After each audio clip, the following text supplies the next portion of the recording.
Lunchtime at Sir Francis Drake High in San Anselmo, and of course the cell phones are out.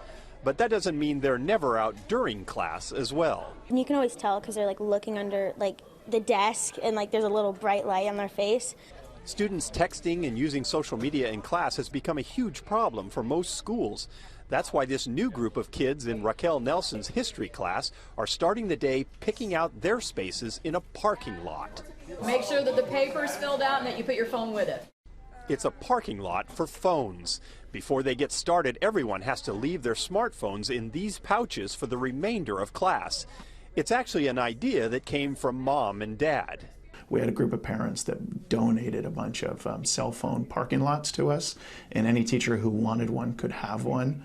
Now, Drake High isn't against using tech in the classroom. Raquel's students use laptops for most assignments, but smartphones are a different story. But what we noticed is that the kids were way distracted by the cell phones more than they were ever distracted by their computer screens. So by parking them, the distraction is eliminated. And though some kids grumbled at first, most have gotten used to the idea. Simon Marcotte figures he's addicted to his phone, but he's got to admit, I see a lot more people doing work and like a lot more enthusiasm for their work instead of just looking at their phone and not doing what they're supposed to. Right now, it's the teacher's option to collect the phones or not. But the results have been so positive that next year, all classes will have a place to park the phone. Because, like they say, it can wait.